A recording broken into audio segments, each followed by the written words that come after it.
Have you ever captured what seemed like the perfect landscape photo only to find out the foreground is sharp, but the background is a blurry mess, or vice versa?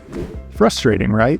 They used to happen to me all the time. In fact, early in my photography journey, I spent 2 years wondering how other photographers were getting those perfectly sharp shots from front to back. The answer? Focus stacking. Today, I'm going to show you how to focus stack to get pin-sharp focus throughout your entire shot. And the best part? You don't need fancy equipment, just your camera, your lens, and a little bit of know-how. I'll even show you how to edit everything in Lightroom and Photoshop. Let's get started. Let's talk about a common frustration in landscape photography, achieving perfect focus throughout your image. You've probably been there. You find the perfect scene, you shoot it, but when you review the image later, there's something always off. Either the foreground looks sharp, but the background's a blurry mess, or vice versa. This happens because of something called depth of field. With wide-angle lenses, which we often use for landscapes, depth of field isn't infinite. Even if you stop down to f22 to maximize focus, diffraction can soften your image, especially in the finer details. The result? A photo that's sharp only at one spot. Early in my photography journey, I spent 2 years wondering how other photographers were getting those jaw-dropping photos that were perfectly sharp from front to back. I tried everything, narrow apertures, hyperfocal distance charts, you name it, but nothing gave me the results I wanted. That's when I discovered focus stacking. It completely changed my approach to landscapes. Focus stacking is one of those techniques that can take your landscape photography to the next level. It's ideal for creating dramatic, detailed images where everything from the foreground to the background is perfectly sharp. Whether you're shooting a wildflower in the foreground with majestic peaks in the background, or a rocky shoreline leading to a lighthouse, focus stacking helps you achieve a depth and clarity that a single shot just can't deliver. It's particularly useful when shooting with wide-angle lenses. These lenses exaggerate foreground elements, making them appear larger and closer, but that also means the depth of field is stretched, making it difficult to get everything sharp in one frame. Focus stacking solves this problem by blending the best parts of multiple shots into one seamless image. But focus stacking isn't perfect for every situation. First, it requires absolute stability, so a tripod is a must. Any movement, whether it's wind blowing plants or camera shake, can make stacking tricky or even impossible. It's also not great for fast-changing scenes like waves crashing or clouds moving quickly across the sky, because those changes can create ghosting or blending errors when you combine the shots. However, it can be done. Another limitation is time. Setting up focus stacking in the field takes patience, and blending the images later in post-processing adds another layer of effort. If you're in a situation where you need to shoot quickly, like during fleeting golden hour light, it might not be practical. Despite these challenges though, focus stacking is worth it when you want that wow factor in your landscapes. It's not just a tool, it's a creative choice that allows you to tell a story, highlighting every detail from the closest rock to the furthest peak. If you're enjoying this video and want to level up your photography skills, don't forget to hit that subscribe button. I regularly share tips, techniques, and in-depth tutorials like this one to help you capture stunning images. Plus, subscribing is the best way to make sure you don't miss any future content. So go ahead, join the community, and let's keep improving together. Alright, now let's get back to mastering focus stacking. Focus shift shooting manually might sound intimidating, but it's actually a straightforward process once you get the hang of it. It's all about capturing multiple shots of the same scene with different focus points to ensure every part of your image is sharp, from the foreground to the background. Here's how I do it. So the first thing that you want to do here is make sure that your camera is on a tripod. You want to make sure that your camera stays steady in between shots so that as you stack, everything aligns. Once you've got your camera on the tripod, the next thing you want to do is go over to the side of your camera or your lens and make sure that you're in manual focus mode. So then when you're ready to start shooting, what you want to do is get your camera to be in focus on the closest objects. So I've got focus peaking on, which is a feature that I like to use on both of my Nikon cameras. And this will show you in the red areas what's in focus. So now what I'll do here is I'll take my first shot. It's taken. And now I'll rotate the ring slightly and go a little bit deeper into the frame. And I'll just keep doing this until I've covered the entire frame and everything shows to be red with the focus peaking.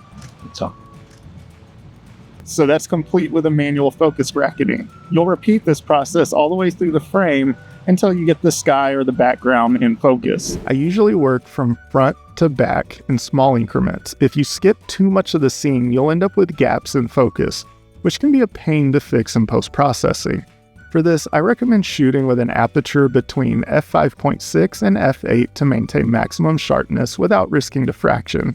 However, if you really want to enlarge that foreground subject, you're going to have to go higher, even up to f2.8. Another tip, use a remote shutter release or your camera's self-timer to avoid any camera shake. But even if you're doing this manually, tools like focus peaking, a sturdy tripod, and careful focus adjustments can make all the difference in capturing every layer of your scene perfectly. However, there's an easier way to do this if your camera has built-in focus shift shooting like the Nikon Z8 I shoot with. It can make focus stacking so much easier by automating the process. Here's how to set it up and use it effectively. To go into your camera options and select focus shift shooting if you're using Nikon, or focus bracketing if you're on Sony or Canon.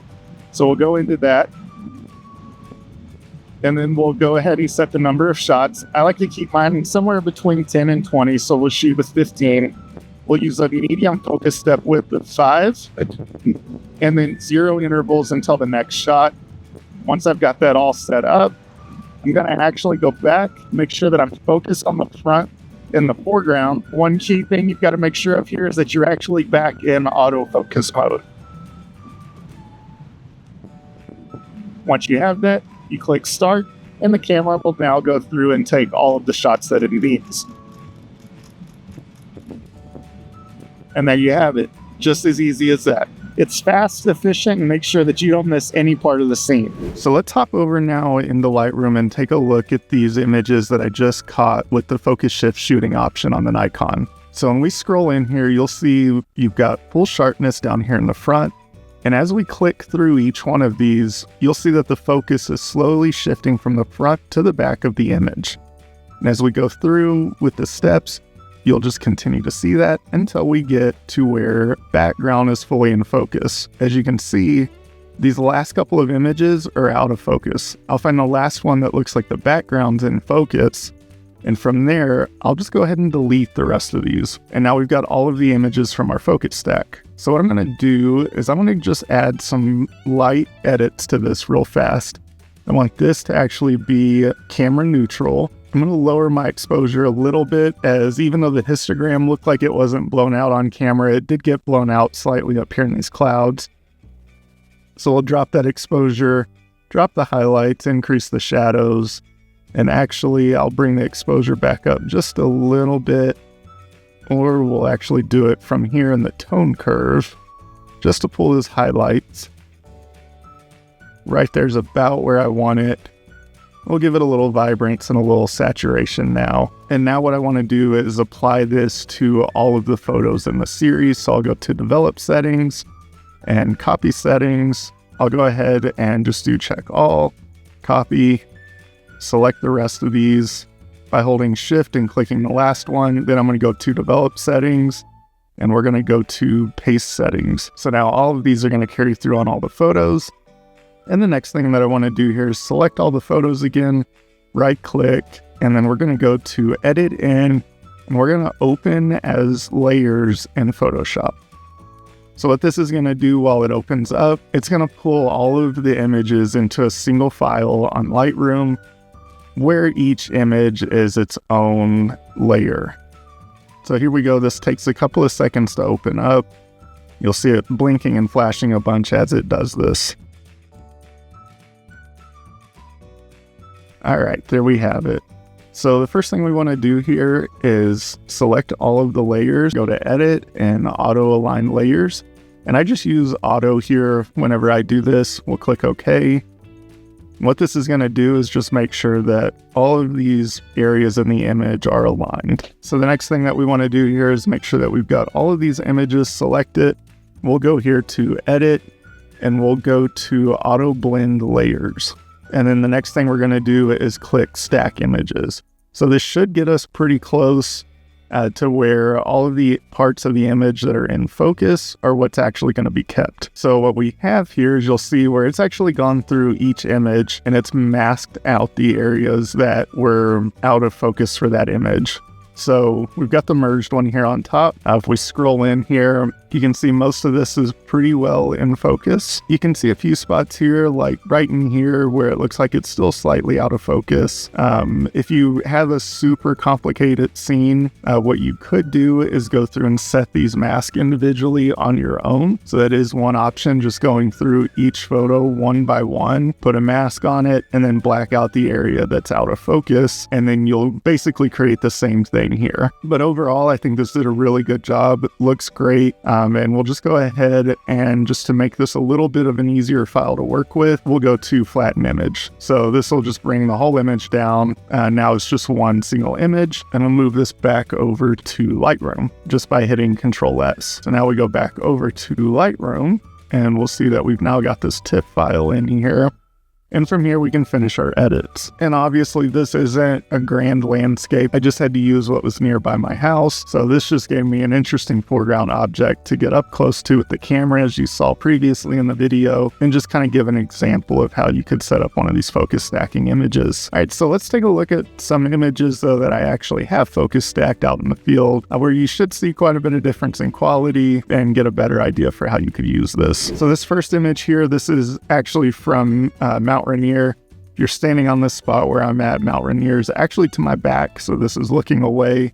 I just like the way that the flowers were set up on this little ridge, and being able to get those fully in focus from the front and then have the mountains in the background. I had to use focus stacking to do this, but it set up a really great image with a great lead in to point your eye towards the mountains that were in the background. This next one, this is from Acadia National Park. This is the famous lighthouse that's there. Again, in order to get this full photo into focus, I had to use focus stacking to get the rock sharp, and then also to be able to get the lighthouse sharp as well. This is going to be another one. This is actually from Monahan Sand Dunes State Park in Texas. A lot of people don't know that this one exists, but it has some really cool sand dunes in it, using the lines in the sand dunes to draw the viewer's eye from the front up to the background. And in order to do this, again, had to use focus stacking to shift that focus through the photo so that you could get all of these lines and it looked nice and sharp throughout the image. And then one more just to give kind of a cityscape example. This is a photo I took, obviously, in Paris of the Eiffel Tower, where focus stacking allowed me to get these words that were here in the foreground nice and sharp and still have a sharp image of the Eiffel Tower in the background. So don't feel like with landscapes that it's only going to be those, natural images that you can go use focus stacking for. There's also great applications of it if you also shoot cityscapes as well. Be sure to check out this video here if you want to put focus stacking to the test with nightscape photography and see my guide to planning Milky Way shots.